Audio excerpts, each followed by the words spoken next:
Good morning, Titans Nation. Welcome into another edition of the Morning Glory Show. We hope you guys are joining us bright and early on a Thursday morning, and I hope you'll see us here next Thursday morning. We've got a great show ahead of you. Today, I am joined by my great co-host, as always, Jonathan Miller at Esports Valen. How you doing today, Jonathan? Man, it's a good day in the thick of training camp. Got a lot to talk about. Content season is back. Feeling good. And then on my other side, we got B-Will at B-Will TFTV and at TFTV Sports. How you doing today, brother? I'm great, man. Football's back, baby. We got football back. We got a lot to talk about today. It's been a crazy day in the Titans media sphere. We got AFC South edges dropping like flies out there. We got Big Jeff fighting everybody from J.C. Latham to Buck Rising to Lloyd Cushenberry out there. And then K9, Kenneth Murray getting the green light. It's a lot going on. So we're going to hop into all of that today. You just had to throw the Kenneth Murray thing in there, didn't you? Just got to pop it in there. Get a little Kenneth Murray love, as always. Jonathan, you were out at practice on Saturday for that first fan experience. What were the vibes out there? How did you see it all playing out there on the field? Yeah, well, first we have to talk about what happened off the field and outside of the stadium. That was an experience. There was a little over 10,000 fans, which was more than, okay, so Burke Nihill said on the OTP the day or like a couple days before the practice, he was like, hey, we're expecting 10,000 fans. And I was like, okay, for a practice, nice try, buddy. There was every bit of 10,000 fans, every bit. And the parking experience with them working on the new stadium and missing that entire lot was more challenging than you would have expected. I know that sounds so silly, but parking was a real challenge. Like I barely squeaked in, and I was there 35, 40 minutes before practice. I barely squeaked into a spot. So it was really, really rough. But aside I hope they from get this that, sorted. They got to. They have to, right? My gosh. I watched last night. There's OTP came out yesterday too, and Amy Wells. Oh, sorry. No, it wasn't yesterday's. It was the one directly after the practice. And Amy Wells mentioned it. Like they talked about it briefly about parking, where they just have to. It's an ongoing thing, and they're still trying to figure it out. It was very much an ongoing thing that day. It was bad. It felt like a game day. That's how bad it was. That's a sixth of the people. That's a sixth. Yeah. So they're going to have to figure some stuff out. But regardless, got inside of the stadium, took my son, and that was his first experience with anything Titans related. He got a kick out of the fact that everybody was wearing the same shirt as him, which is what he said. So we really loved that. But the field experience was good. As soon as we got there, went straight down. We were on the north end zone, the north side.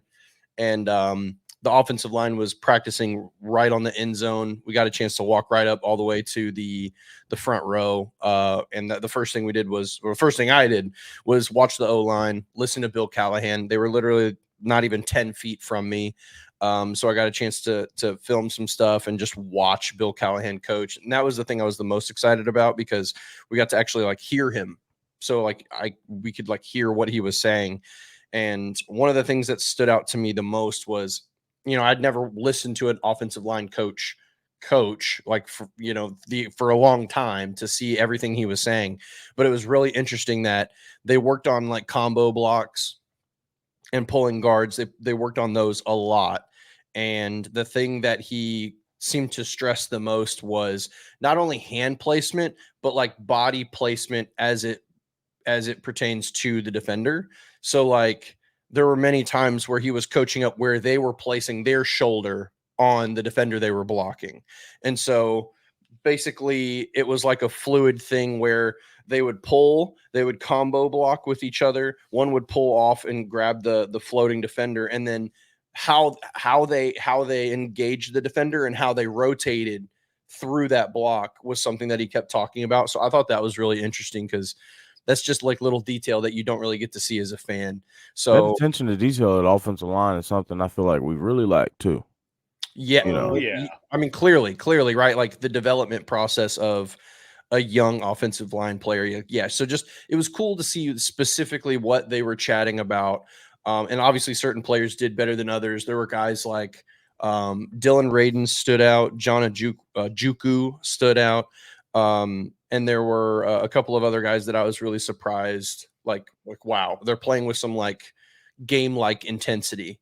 And others, it was kind of more just like a jog through. Like Brunskill looked sick, which made sense because he was coming off of an illness.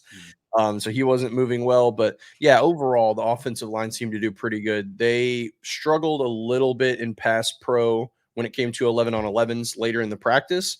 But like in run protection, they were smooth, like butter.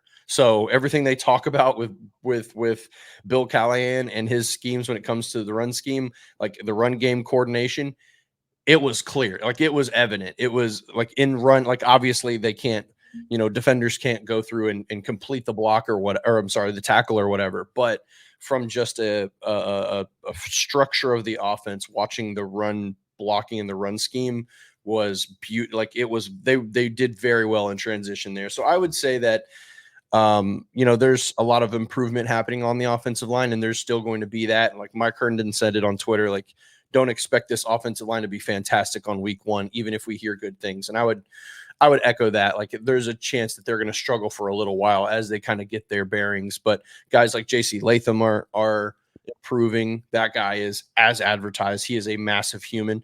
But we talk about how big JC Latham has been through the offseason. Tavondre Sweat was the most jarring human to see in person. He is just as big, if not seemingly a little bigger than JC Latham.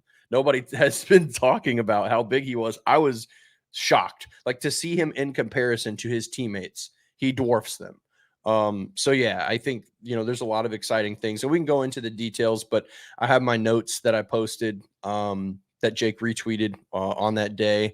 A couple of, just to wrap it up really quickly so you guys can chime in. But the offense, like the players on offense that should have looked good, looked really good. I was impressed with Tyler Boyd and how smooth, not only of a route runner he was, but just like his entire operation, like off the line of scrimmage, into his route, through the catch, after the catch. Like he's just really, really smooth. D-Hop obviously had that similar smooth. On the defense, the guy who surprised me the most was Kenneth Murray. Was absolutely insane. But the first thing that happened that surprised me so much was they were on 7-on-7s, and Kenneth Murray was essentially in man coverage with the running back. I think it was Tony Pollard. And Tony Pollard came out on like this simple like hook route to the middle of the field. Sorry. No, that was a different route.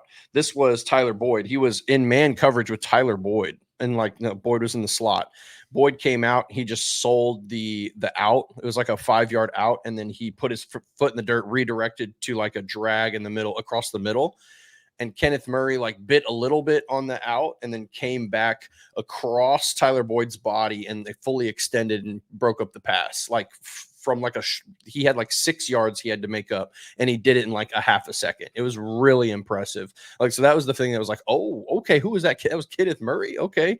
And then he did it again against Tony Pollard, and he had some he was instinctive. Like he was quick to the ball. He was sideline to sideline whenever there was they ran a couple of the same plays. It was a scripted practice. So you saw stuff like they would run a screen to the right, and then they would turn around and run it to the left. And then it was like very scripted in that way. But the defense was impressive. The defense won, I would say, like 80% of the reps. And the secondary was so good in coverage. They forced several scramble drills in the 7-on-7s and 11-on-11s. And yeah, overall it was encouraging. It was cool. Like the atmosphere of the stadium was really good. They pulled several players to do interviews, like to kind of fill time on the sideline. And when D-Hop came up to do his interview, he got a massive pop from the crowd, obviously, because it was just like a day or two after he said what he said about the city and the team. And so D-Hop had like this moment where he spoke to the team, and it was spoke to the stadium. And he's like, we need you guys to fill this out, blah, blah, blah. It was just a really cool energy. It's clear that like D-Hop has like cemented himself as a fan favorite, because he got a major pop from the crowd. And then Tyler Boyd, of course, a lot of great things come from him. Like, he seems to be a guy who's really embracing the team. Also, he was really engaging with the audience. Tajay Spears, of course. But yeah, overall, it was a good practice. It was encouraging to kind of see the team improve real time. Like, there were moments where a player like had a not great start to the practice, but seemed to do pretty okay in 11-on-11s. Malik Willis, who we'll, maybe talk more about later, looked really, really good. The Mason Rudolph that we've been seeing on Twitter, I did not personally see. Maybe he just didn't have a great practice or whatever, but I thought if I'm going just off of that practice, I think Malik is maybe going to win that job. So preseason will be interesting to see who wins the backup job. And overall, just like really good vibes. Yeah, I think with the reports that came out yesterday was the first practice that wasn't scripted. And we've heard thus far that the defense has really been dominating. I think yesterday we kind of saw that turn of the page, and maybe we can kind of put some back-to-back days together now with this offense. But yeah, let me say this really quick, Jake. So that's really important context to deliver. So most fans might be like, "Oh, it looks like the reports have been the defense has just been dominating the offense," and that's a really good point, because what the offense has been doing has been very scripted. Everything that they've been, like I said, they would run a screen to the right and then they'd run the same play to the left.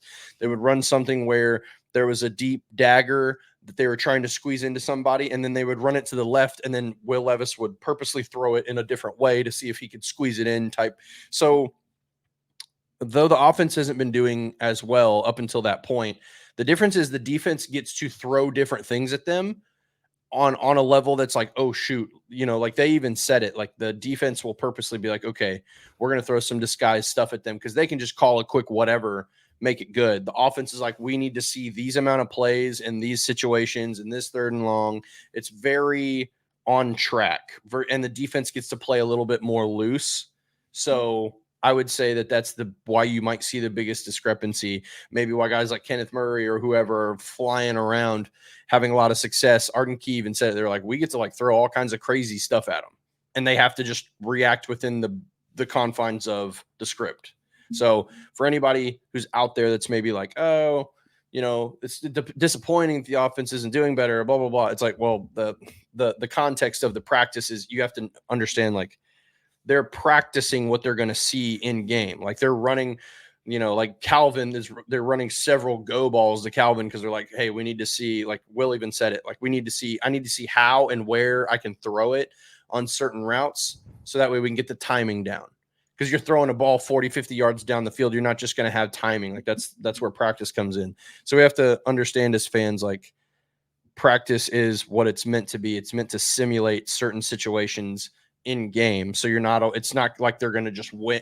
Like, you don't have the surprise effect. You don't have the ability to just like audible out of this coverage because this play is not going to look good into that. The defense gets to show you that regardless, and you have to play through it regardless. So just some important context for everybody, because I've seen a lot of it on Twitter where people are like, oh, the offense isn't looking good and blah, blah, blah. It's like, bro, it's practice.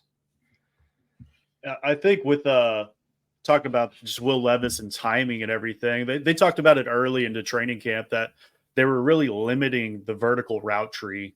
And they did that primarily for the injury issues that we might come into, getting back into things. We don't want any hamstring tears or anything like that. But I was thinking about it.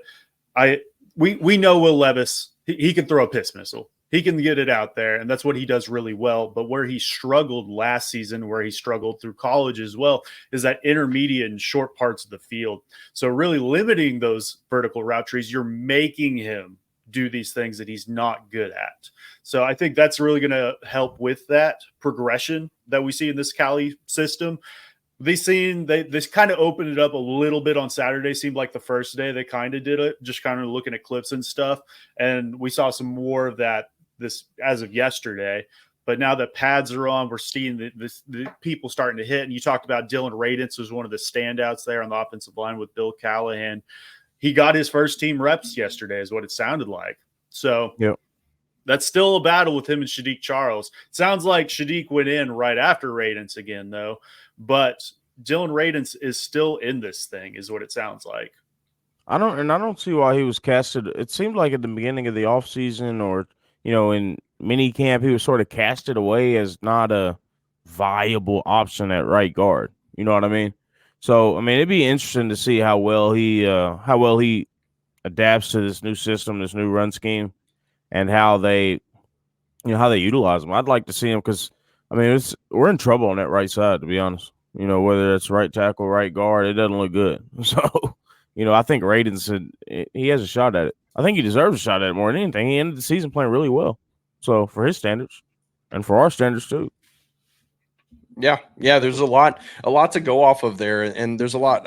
Obviously, like I always lean, not always, but most of the time, we'll lean optimism in many cases. But for the offensive line, I think the biggest thing is we've beat it in beating a dead horse here, but the fact that Bill Callahan is there, able to develop some of these younger guys who clearly have some talent built in there. I'm going to be really interested to see. I will say, watching the practice was overwhelming. And it was overwhelming because you wanted to watch so many elements you wanted to watch every element. You wanted to watch the offensive line. You wanted to look at JC Latham and see how he's going. You also wanted to look at the right side because there's such an interesting battle there. You're looking at the new receivers because those are interesting, and you're watching kind of like this new style of offense come together for the team that we've never seen or that we haven't seen. And so that was the tough part, was like kind of keeping your eyes. I felt like SpongeBob in that meme where his eyes are going in two different directions, because I was like, getting whiplash trying to watch every part of the offense. But yeah, I think Titans fans are probably going to be pleasantly surprised with what this offense becomes. Maybe it's not week one right away, but I think early in the season, this team will probably surprise more people than not.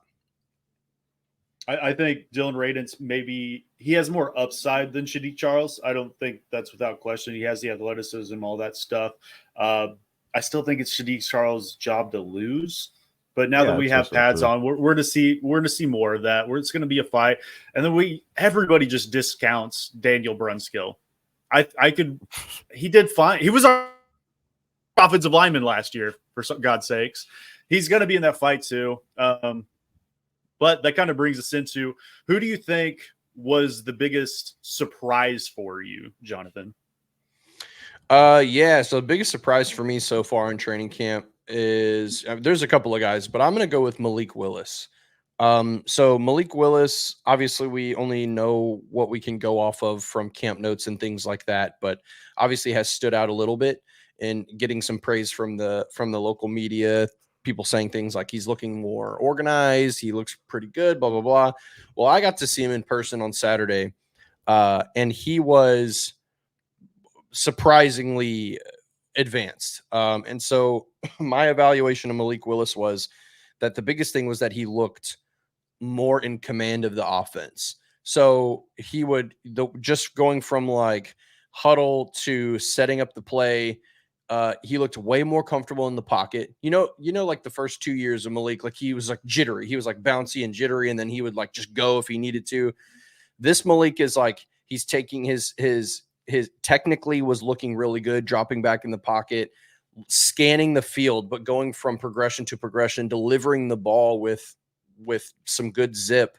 He completed a ball in 7 on 7s. He looked like Tom Brady in comparison to where he was. He was completing balls, squeezing in between defenders, just absolute great accuracy. He had it was just like a go ball on the right side, and it was only like a 25-yarder or something, but he fit a back shoulder throw on a go ball that a throw we've never seen from Malik Willis. And it was like, legitimately, I was sitting there and I was like, oh my God, I was going like this, like looking for people around me to be like, are you guys seeing this? It was legitimately and genuinely surprising. So he looked more command of the offense. It looked like he has a better grip and understanding of what he's supposed to be doing out there. Of course, he had a couple of throws that he probably wished he could get back that were kind of shades of old Malik Willis. But this is a very different player than what we saw in his rookie season and even from preseason of last year. This is a very, very different player, and I think Titans fans are going to be pleasantly surprised when he makes the 53. Or I know there's a new quarterback roster rule, so maybe that plays into it. I'm not sure, but I think that there's a good chance that we see, if he can put together what he's doing in practice, put that together in the preseason, he's going to be the backup, because I'm telling you guys, I was high on Malik coming out. Obviously loved Malik in this rookie season, thought he did okay in comparison to what he had. But no, this is a completely different player. So I think I would be legitimately surprised if he doesn't make the team even at this point, because he's been really good. I think the thing with Malik has always been how he does when the lights get on. And, you know, guys start flying at him. The game starts moving fast. Does he move as fast as the game's moving?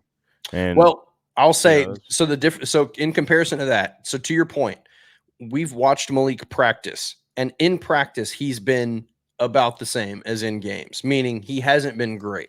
There's been moments where he's throwing picks, he's overthrowing a guy. It's looked sloppy the entire time. This, right. There's very little of that. Very, very little. Like, he is buttoned up. So that's why I'm so excited to see the preseason, because I want to see him in live action. To your point, can he put all that together in a game where he's got live defenders flying around? That'll be the interesting part. Most definitely. Yeah, I think that's been the biggest question mark. Is we know he's got all the athleticism in the world. He's one of the best athletes out there on the field when he's on there. The issue was letting go, letting it loose, being able to actually use the arm talent that he has, that most fans forget that he has, because he's just going to take and run with it. And that was why Mike Vrabel and him just didn't connect. So maybe with Callahan, the game is starting to slow down a little bit for him. And coming out from Liberty, that was the biggest thing. We knew this was a project from the get-go. We knew it was going to take 2 to 3 years for him to progress into something that could be a potential starter in the league. Now, I don't know if he has that talent in him, but he could be a fine and great backup. My understanding on the 53-man rule for that emergency quarterback is they still count towards that 53, if I understand correctly. And that kind of led me to my next question. You kind of already stated that you think he's making this 53-man roster. In your opinion, who is that next man up behind Will Levis, though? Is it Mason Rudolph still, and Malik is fighting for that, or has Willis supplanted him?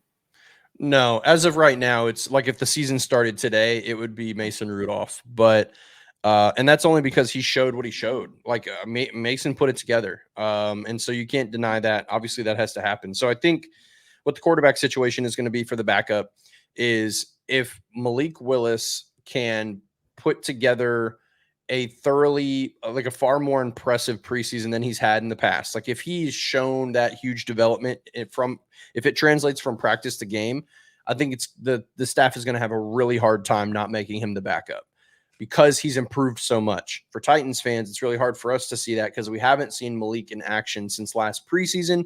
And even in that preseason, it looked like a carryover from his rookie season. It was just not good enough. So I think the difference is that Malik is on a football team where there is a legitimate quarterback coach. There is a legitimate quarterback. Like, they have 3 quarterback minds, if you will, at coach here. And that's different. And so we're seeing the difference in, this kid's getting coached, like, I don't think it was really happening for him early on.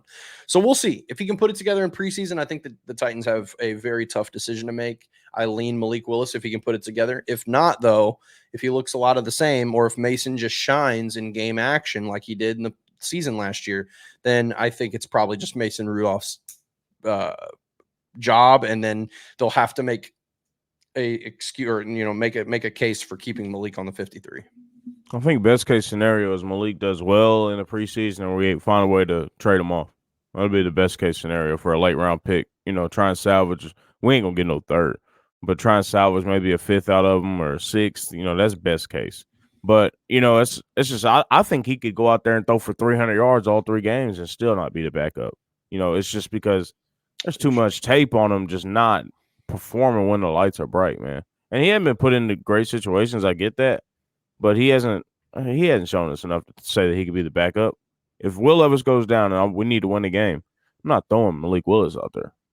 I'll be honest. Yeah, I think it just kind of depends, in my opinion. I think that if he showed, because there's been a big enough gap from what he was to what he is from the practice standpoint. So if he can put that together in a live game, and bro, Malik's been going like 7 of 10, 8 of 12. Like he's been throwing efficiently, and some of the incompletions were based on drops. So like, yeah, he's going to throw the occasional whoopsie daisy, but I think that if it's a big enough difference, I think Malik Willis is a more dynamic player than Mason Rudolph. Like we know what Mason Rudolph is. And we also know that Brian Callahan is okay with that type of quarterback because they just did it with Jake Browning.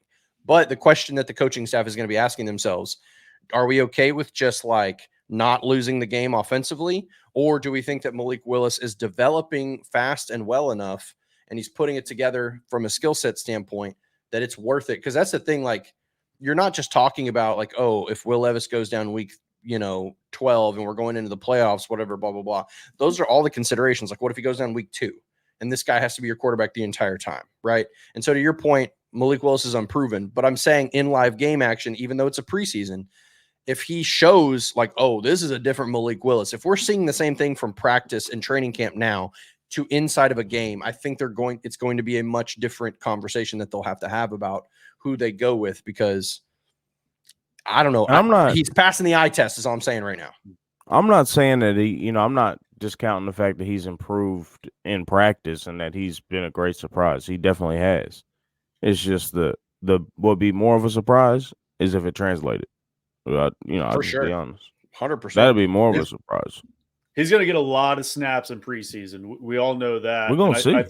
Yeah. My biggest thing, and I think Stoney puts it well in the comment, he's done enough to earn some reps with the twos. My biggest thing is he's looked great these last 2 to 3 practices, but I got to see you throwing to somebody other than Trayshawn Harrison, getting guarded by Robert Javier, somebody that's going to be bagging groceries here in 3 weeks. So, I'm saying he could throw for 300 against the threes, and that don't mean shit to me. Yeah. I mean, it's just that's what's going. I mean, if it happens, that's what's going to happen. Preferably, I'd like to see him split 50% with Rudolph, and in the preseason with the twos. Like Malik Willis gets started the first half with the twos in game 1. Rudolph starts first half in game 2, and they split because they play a lot more in the last game. So that's ideally he deserves that, right? Of course he deserves it. I'm just projecting ahead to say he can do whatever he wants. He's not going to be that guy. But he has improved. And, we can say that, and that's commendable to him for sure. No doubt. Yeah. I think I could really see a realistic aspect of like last season coming into training camp. It was Ryan Tannehill, then Malik Willis, and then Will Levis was the emergency quarterback. I could see it being this year that Mason Rudolph, if Will Levis goes down, he can kind of come in and run that game plan that they have fit for that week. But when that starter went down, they had a week to prepare. It wasn't Malik Willis that came in. It was Will Levis, who I could see that being the case, that if I'm making a game plan around one of these quarterbacks, I wouldn't mind seeing Malik over Mason Rudolph. But I think if he's coming in a pinch, I would prefer Mason. I do agree with Jonathan that I think he's going to be on the 53-man roster as of right now. If he continues to put these practices back to back to back, I could definitely see him landing on this roster. Mason Rudolph is a dog, man. I'm not saying he's from OSU. Nobody gives a shit.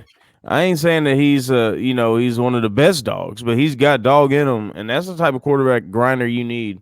You can put a game plan around. We got the good enough defense. If we have to absolutely win a game, we can win a game with Mason Rudolph. Let's be honest. He just don't need to screw up. Malik Willis is going to screw up. We'll see. He's going to screw up, but he's going to have the big plays too. I'm not as high on Mason Rudolph as everyone else, bro. I get it. I saw what he did last year. That's cool. But also, this is year 7 or 8 for him. He's got a winning record in the NFL. There's not a lot of backups that can say that. We'll see. Who? Rudolph? Yeah, I mean, he's a decent quarterback. But Malik Willis beat the Chiefs in his rookie year. And I think that's his only win ever. So, yeah, I don't want that as my 2. Regardless, I would agree with you, B. Will, that I would prefer a 5th round draft pick over my 3rd emergency quarterback. Oh, and I don't think we get a 5th one. Now that you said that ain't even happening. Damn, that sounds worse. He's going to have to show out in the preseason for that to happen, and there's going to be there's got to be an injury out there. Somebody's got to lose their one. Be like, we gotta find a fool. Yeah, we gotta get somebody in here. And with us missing a third next year for the L'Jarius Sneed trade already, I mean, draft capital. I mean, that's going to be more important. If we could get a 6th or 7th, I think I'd take a 6th or a 7th for sure. Yeah. I would. I just would. My biggest surprise. Yeah, or 4th tight end. My biggest surprise for Tramp. I don't know, man. I don't know. He's running back. Yeah. Almost beat the Chiefs. Okay, I thought he did beat the Chiefs. I was just gonna let you ride with it. It sounded the past. It sounded good to just live in that. So I was like, yeah, we beat the Chiefs. Yeah. So, B. Will, who's been your biggest surprise thus far through training camp? Man, I'd say Jarvis Brownlee Jr. He's been the rookie. He was a 5th-round pick for us this past season. Well, no, this past offseason out of Louisville, 6-foot corner. I think he's about 190 pounds. Got good length on him. Pause. He's been really sticky in practice from what we've seen, and he's one of those guys. He didn't grade as well as I thought he would have in man coverage last season and at Louisville, but he looks extremely good so far. First couple of days of this offseason, and I'm not sure if that's a tribute to Anthony Midget, the DB coach, or is it Coach Denard Wilson that we have as well. We got 2 DB quote unquote DB coaches that have really earned their stripes in the NFL, as DB coaches, and you see it. You saw it with Caleb Farley in the first couple of reps that he had. He had an off day the second day. I don't think it's Anthony Midget anymore, bro. It's Steven Jackson or something like that. Yeah. Is it Steven Jackson? Yeah, Anthony Midget was I think he's with he was the one before. Yeah. He was. I apologize. I misspoke. Thank you. But it's been you see the progress with some of the corners that we've had. Caleb Farley himself, I mean, he looked pretty decent too, but Brownlee coming in as a rookie and looking decent in practice, it says a lot. If we can find a way to, and I tweeted this, but this is a long shot, right?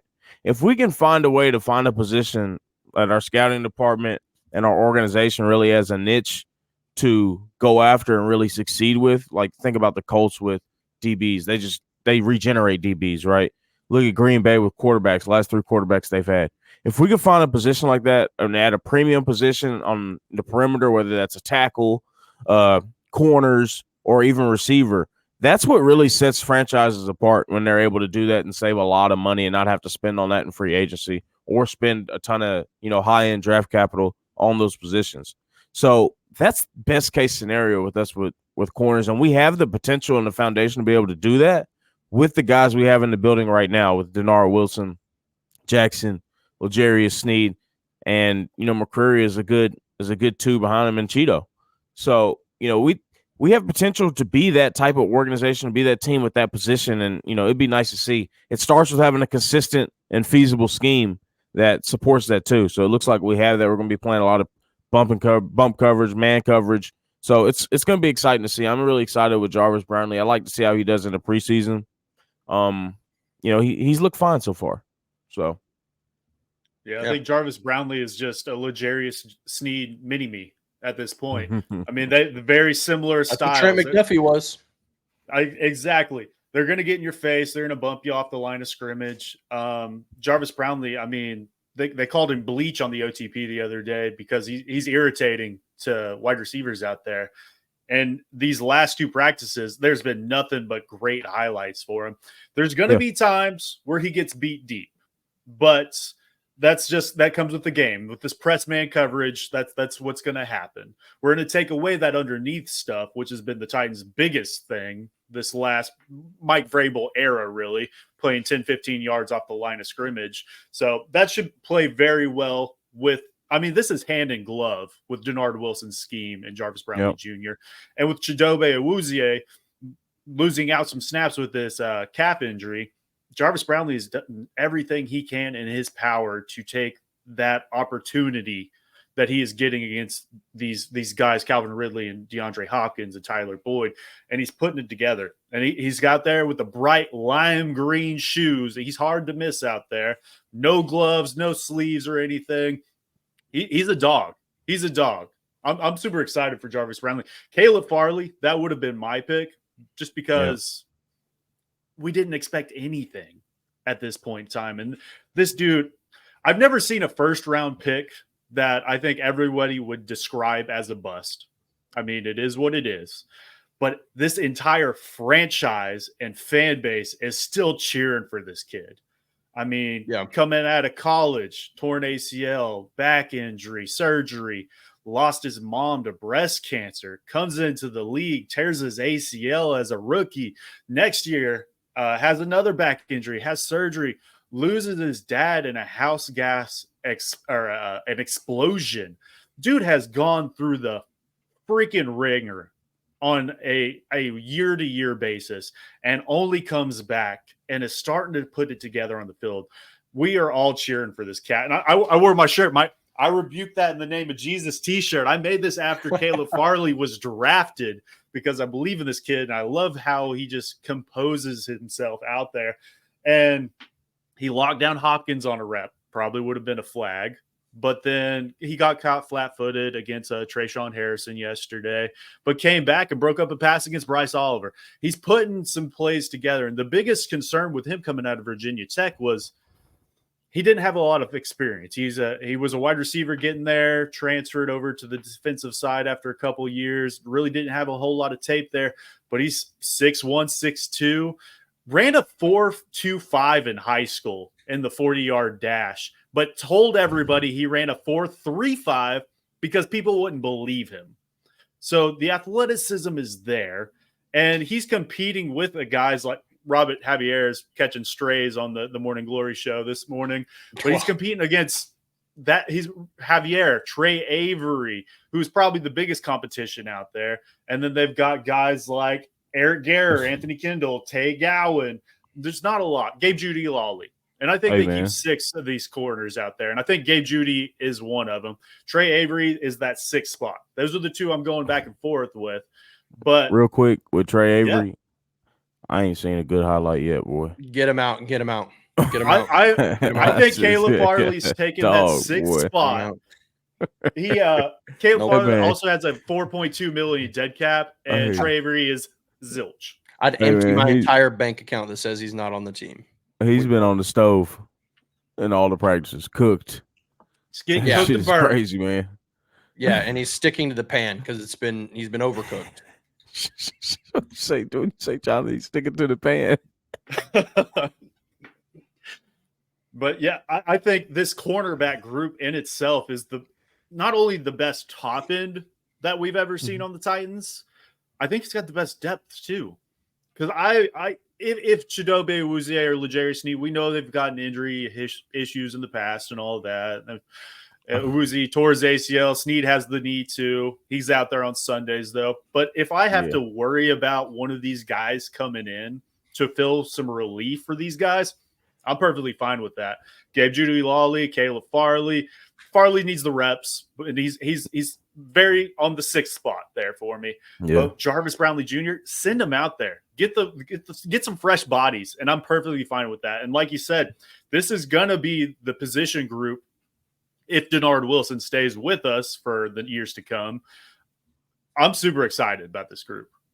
I ain't gonna lie. If I see the only 23 I want to see on the field is the damn Jordan cleats. I can't see Trey Avery out there, boy. I'm trying to tell you. I absolutely cannot. I cannot take that. And I like him as a player. He's done decent, but like I said, I need to see Jordans out there. I don't want to see number 23 out there. Yeah, Stoney had a really good the bottom of those.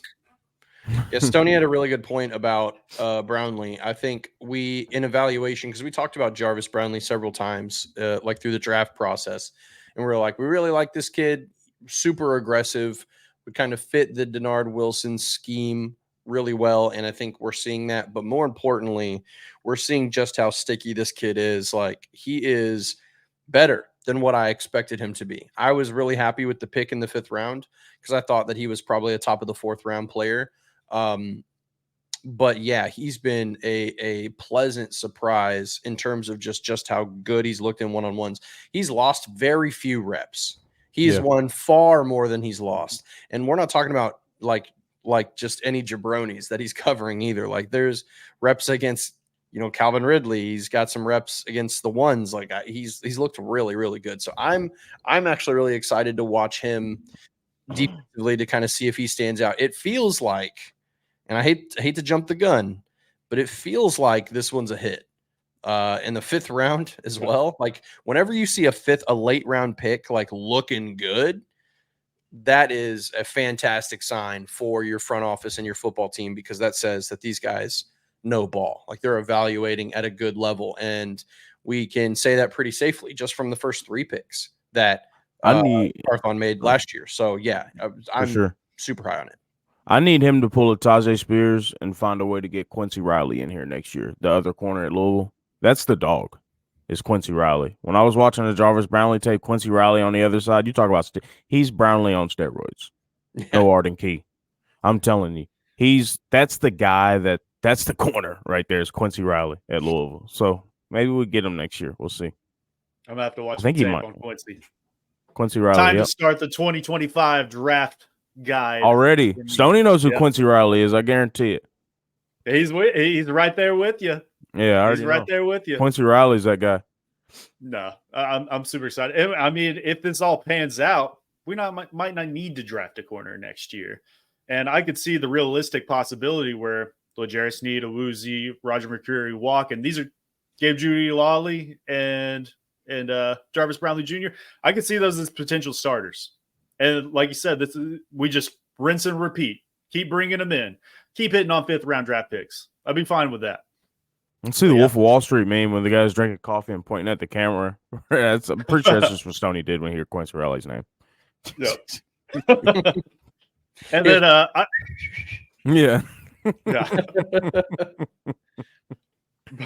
So that gives us our biggest surprises of the training camp thus far. We got Malik Willis, and we got a pair of corners, and Jarvis Brownlee and Caleb Farley.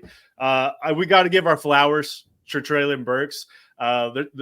We got Lowman 007 in the comments saying that we're haters, and we have been Traylon haters outside of Jonathan. He's a truther.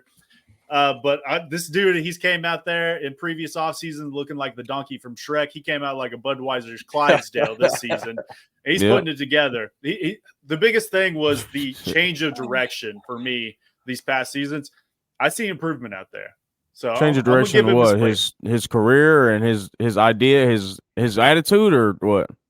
I mean, I saw him as a potential 4th, 5th receiver on this roster going forward after we lose these guys that are currently in the building.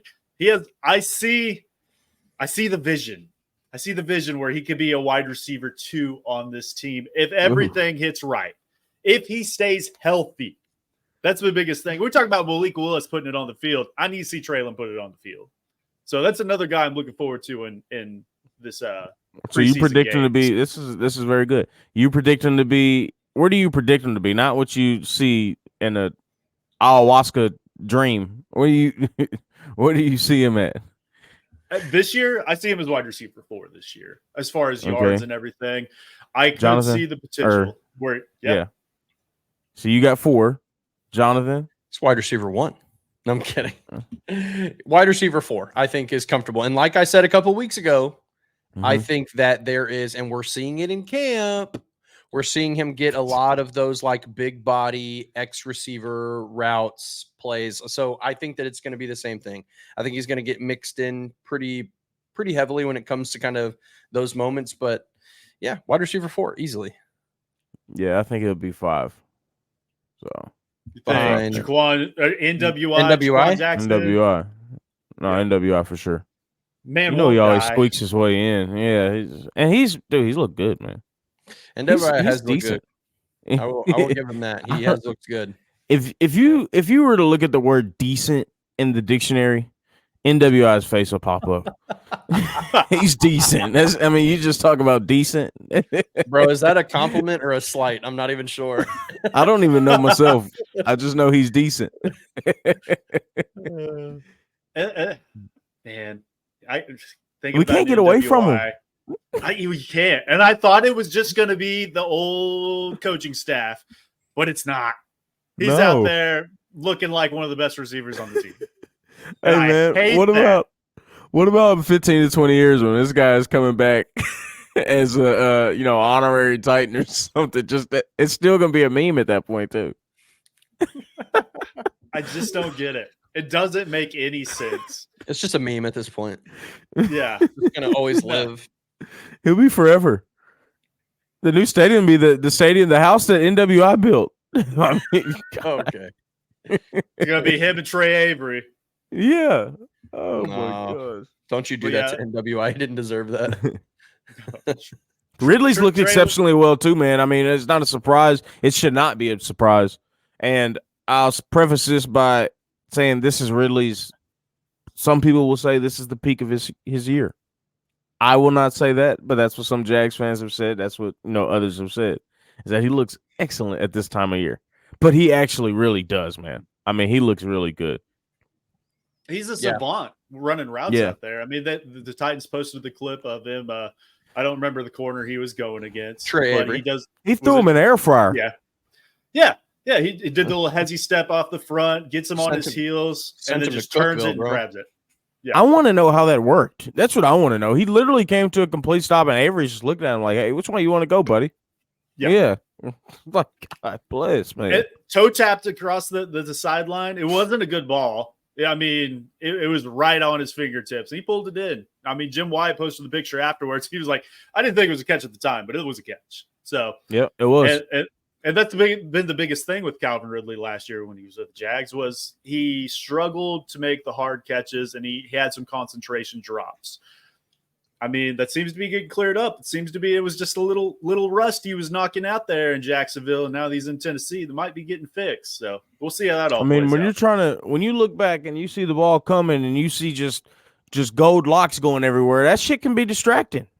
I don't blame him. My concern with Ridley is I'm a little concerned with like him tracking the ball overhead on like go balls. He seems to be struggling a little bit there, but I mean, what he's fantastic at, he is absolutely a difference maker when it comes to creating separation in intermediate or short routes. He is the guy. So I think that at the very least, he's going to make use of the scheme that they're setting up, because he's going to absolutely torture cats within 15, 20 yards. So, I mean, I'm excited to kind of see like what they decide to throw at us. I think that it's the fact that we can't really predict this, put our fingers on how exactly they're going to deploy this offense is a good thing, because that means week one, the Bears are going to be, trying to figure it out also. Did you get any inclination of who the one receiver would be at practice? Like, did you see anything like, okay, it looks like it's going to be Hop? Or they did a pretty good job of rotating through, but I think Tyler Boyd got looked at a lot. Calvin, they also tried to squeeze some things into Calvin, and I don't want to say force, but they had some plays that were specifically meant for him to get open. So I would say we're going to see a lot of efficiency from Boyd, similar to what we saw in Cincinnati. And then we'll see guys like Calvin getting deployed. I think D-Hop is going to be like the ultimate agent zero. They're going to move him all over the place and put him. D-Hop might have another career year, just because he's going to be really hard to track. He's not going to be the primary focus. He's not going to be getting doubled like he was in the Houston game and the Panthers game last year. He's going to have opportunities to move around and be sneaky. And so, again, I think the only thing that this team is obviously lacking is the guy who stretches the field and makes that consistent catch. And so whether that's Calvin, whether that's Traylon, who knows? But I think that's the one missing element to the offense that I haven't clearly seen. Yeah, I think we need to extend D-Hop this offseason. Hurry up and get it done for next year, at least a year. I'm in agreement. Give him a 50-year contract. I don't care. I love him. I want him for 2 more years with an out after this next season. That's kind of what I want, or after the first year, not this next season, the season after that. But he's getting older. There, we know that Father Time comes for everybody, but he is so important to this receiving room right now. By the way, hold on, sorry, before I forget this, Jake, something else that needs to be said is statistically, if he has a similar year this year that he had last year, he passes a couple of really big names on the all-time list. Like, he's on the fringe of passing guys like Andre Johnson. Yeah, Titans legend Andre Johnson. He's on the fringe of passing guys like what is his name? Oh, I'm drawing a blank now. Chris Carter, Brandon Marshall, Chris Carter. No, yellow Brandon Marshall, ways Julio, for that. and I think there's one other name. So like D-Hop, if he has a strong year just this year, only if he plays one more year, and it's a strong year, then in catches and yards and touchdowns, he's already passed most of those guys. But he jumps to like top 18 all time or something like that. D-Hop had a very good career, like a Hall of Fame career, no doubt. So who knows? Like if he plays 2 or 3 more years, I'd be really surprised. But if he did, he's gonna be on that all-time list. Like he's gonna work his way up there. Dude, I remember going to games. He used to fucking torch us, man. I mean, there was absolutely nothing you could do. 200 yards, 250. I mean, you could take it to the bank. I still have nightmares about him and freaking T.Y. Hilton with the Colts just cooking us. Just cooking us every single year. I remember it was a couple years ago. Him and Watson came up here. That Houston team was dreadful, but they just played hero ball between them two. Watson's running around in the back like he's evading the police. Hopkins is just running the routes and just cooking everybody, and we couldn't do nothing about it. Couldn't touch him like Watson touches everybody else. Bunch of Trey Averys out there. Yeah. Back then, you know who would fit for this team right now as a corner? Who would be really good? And I would pay to bring him back in his prime is Malcolm Butler. You talk about a glove for this scheme. I mean, Malcolm Butler, man. Oh my gosh. It would be excellent. Yep. Him and Cortland. Those both be good players. I mean, that kind of brings us to the sad part of the show, which is Arden Key has been suspended for 6 games. I think everybody knows that. It happened a couple of days ago. We got AFC South edges just dropping like flies out there, which this is Titans fans' fault, Jake. This is Titans fans' fault. We laughed and we're dancing on to Nico Autry's grave. Everybody thought it was funny. And then 48 hours later, our guy gets popped. So that's what we get. That's what we get. Yeah. Which, I mean, we got Harold Landry and a bunch of threes out there. We got Dream Weaver. We got Caleb Farley, Jalen Harrell, Thomas Rush, Shane Wright, who hasn't had more than 1 sack since 2016 out there, and then Khalid Duke out of Kansas State. We need to go to Kroger and grab a bagger. Hopefully they can sack more than what we got because we don't have anybody Shane right Ray now, was. Boy. Yeah. He was working. What? That's what Shane Ray was. He was a bagger. I mean, dude hasn't been in the NFL since 2018. I mean, he's looking good in practice, but we've gotten some good quips from him. Do we not have anybody outside the facility practicing with, a sign saying sign me up or something? Do we not have any of the edge guys out there? Remember last year we had a guy out there? He had an offensive lineman. Yeah. Do we not have any? Where are the edge guys at? We need somebody outside the facility right now just going through cone drills, ladder drills, set up a sled or something back there. We need somebody. We need help. Come on, call up Amon St. Bean. Is it the guy? He was quarterback. Armin Bean. Armin. We'll call up Armin and say, hey, you got to put up 100 more pounds on that frame. Let's get you out there. Got to rush the passer. Or we could try and sneak the edge from Tennessee. What's his name? What's that fella's name from Tennessee? James Pierce. Oh, yeah. Change his name, change his identity. Get him over here. Declare early. That brother's gonna be top 2 pick next year. Yeah. No. I think Carl Lawson. Who else do we have? Who else do we have in free agency, Jake? Do you have that list handy? I'm looking myself. But outside of Carl Lawson, who would be a scheme fit? Yannick Ngakoue. That's the one I was going to bring up. Is Yannick. He's a free agent. I believe they're the same age.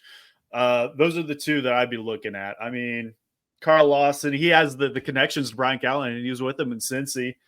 Missed time last season, though. But Yannick, I mean, his career sack totals 8, 13, 10, 8, 7, 10, 12, 4. But nobody's successful with the Bears. We already know that. Poverty franchise. Tyus Bowser is another one. Came from Denard Wilson's scheme as well, or Denard Wilson guy. But that's really he's a little bit younger too, if I remember right. Yeah, those 3 guys are really it. I mean, outside of that, you have Charles Harris, Marcus Golden, Shaq Lawson, and then you have Marquise Haynes. I mean, these are the talent pool is thin. These people you don't even sign on Madden. Nah. I think the three. I think Yannick, Carl Lawson, and Tyus Bowser probably make the most sense to just come in and add some depth. If they don't love how that goes in the and to be honest, I think at this point you have to. I think you have to add a guy. Anyway, too. It was. It really was. The only other thing I can think of is like, is there a guy that's maybe trade worthy? Is there a guy you could go spend a draft pick on? Like an edge rusher at this point might make this team fell out the Huff, ain't it? Out the Jets. Michael Huff. He just signed a big contract though with the Eagles, I think. No, it's the fellow that went the other way. Was it Josh Huff? No, it might not be Huff. It's the fellow that went in that trade with Philadelphia and the Jets. It's the guy that went from Phillies to Sweat. Hassan Reddick? Yeah, you're thinking Reddick. Yeah. I think he's still not paid. He got paid. No, he's holding out right now. Yes. Not to say that we'll get that. And people don't get traded twice, but you know. We got the money to pay him. When they don't show up for organized team activities, they do. Yeah. Hey, if we're gonna trade for a guy, we need to go get a former Boomer Sooner. That I don't think is possible. I know it's not possible, but it's holding out. You thinking who's holding out? I don't even know. I've been unplugged. Trent. Okay, Trent Williams, my cousin. Oh, you think for tackle? I was like, "What? Yeah, what are you talking about?" Like we're Trent Williams, a tackle. Yeah.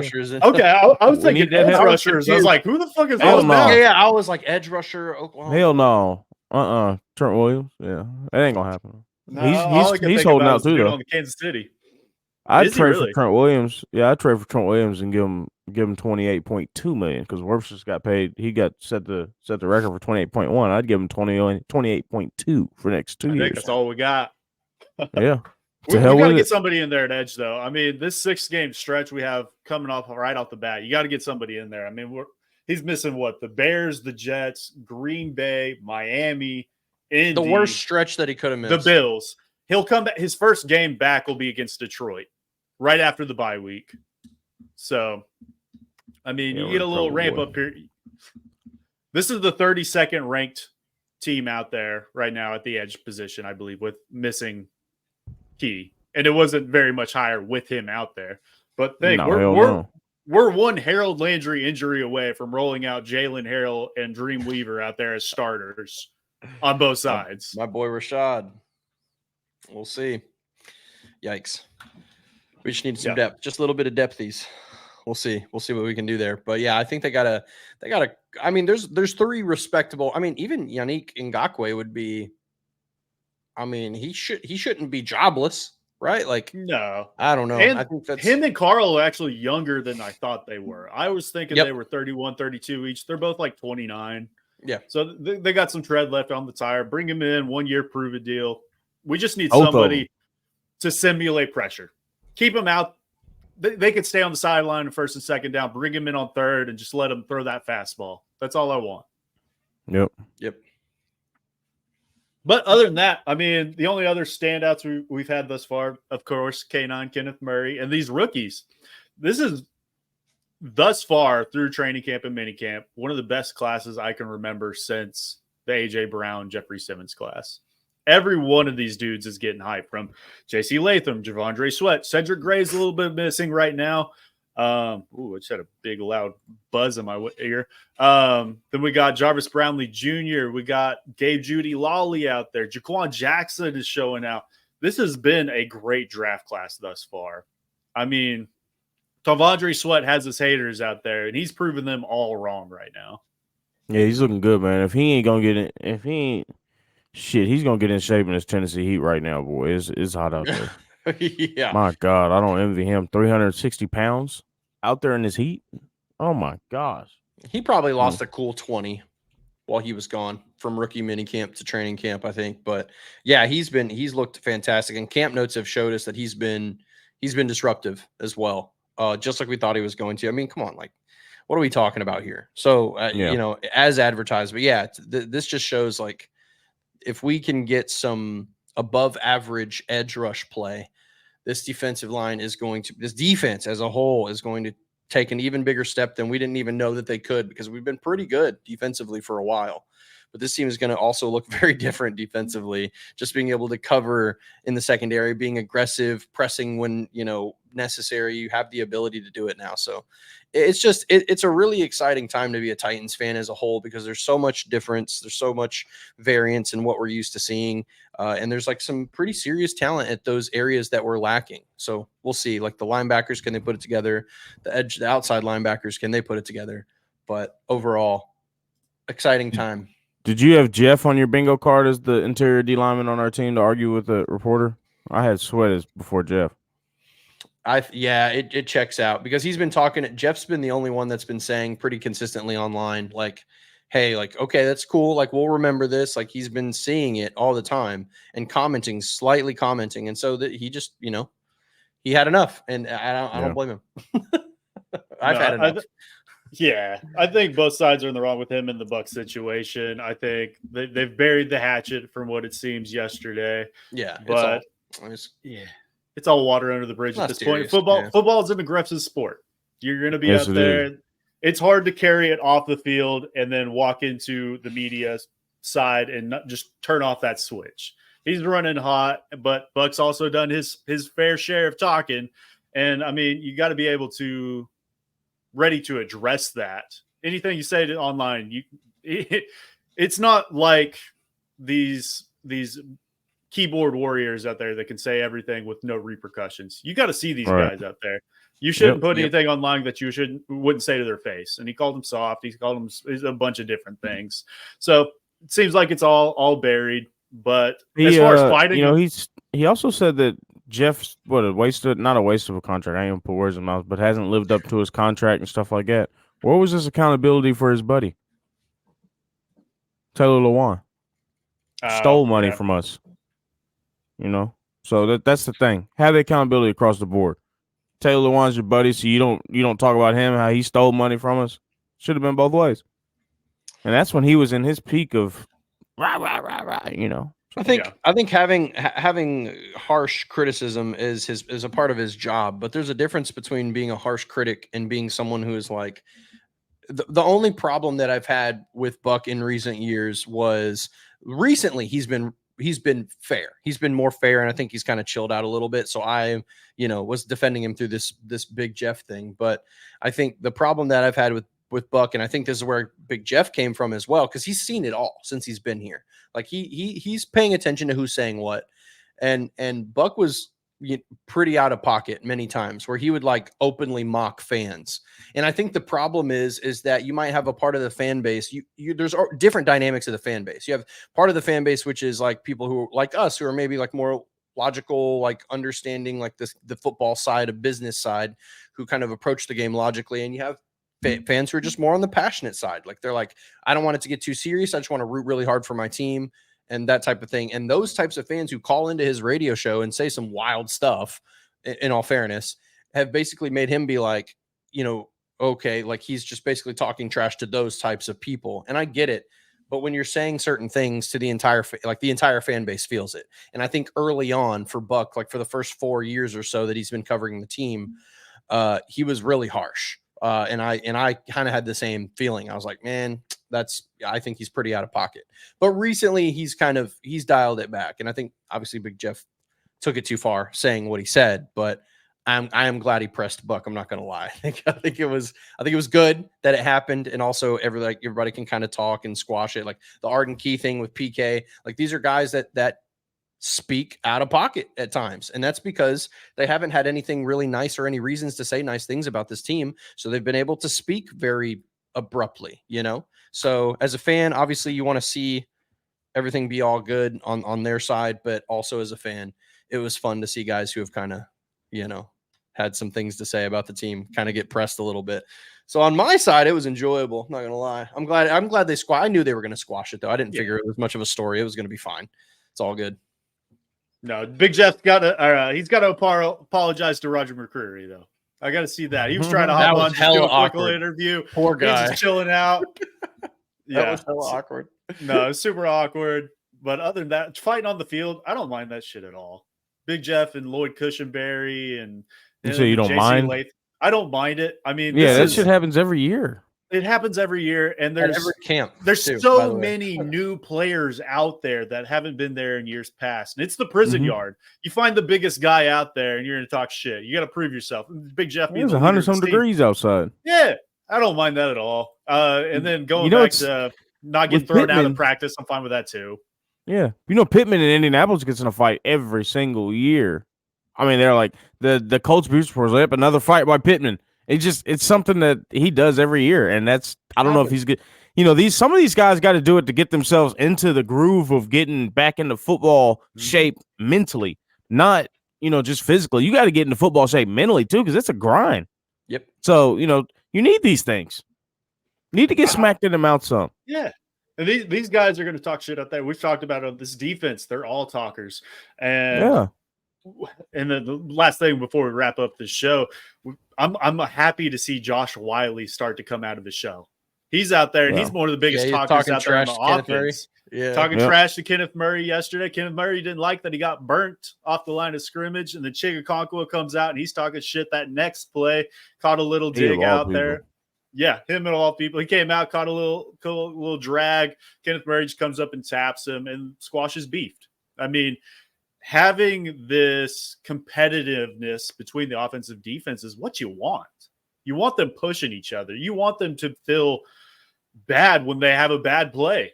We're building culture right now. At the end of the day, man, they're all brothers, man. And when you're going through, if you've ever, not everybody's had the luxury, and I call it a luxury, quote unquote luxury, of going through a summer camp with football and going through a summer program where it's hot as balls outside, you're in pads, nobody wants to fucking be out there. Emotions run high. Yeah, and you're there's gonna be fights. You're irritable. That's just what it is. So for me, it's the people that have never been in that situation that try and criticize the fights because they've never been in that situation. And that's one of my biggest problems with this whole Buck and Jeff situation is these guys ain't been in this situation, don't have no knowledge of the situation, but they want to comment on it in that regard. And you're gonna be irritable, man. It's 100 degrees outside during summer camp. You don't even want to be out there in pads anyway. Like, come on now. Yep. Well, I think that wraps it up for today's show. We have one more show before our first preseason game. We're closing it's insane, ain't it? Titans football is back. If you guys checked us out for the first time today, make sure if you're on Twitter, make sure you hit that retweet button. If you're over on YouTube, join us over there. Hit subscribe. Enter this Tajay Spears jersey giveaway. We are closing in on that 1,000 subscriber mark. That's when we're going to give it away. I think we're at like 175 or something last time I checked. So we're going to get there very soon. We're going to give that jersey away to somebody.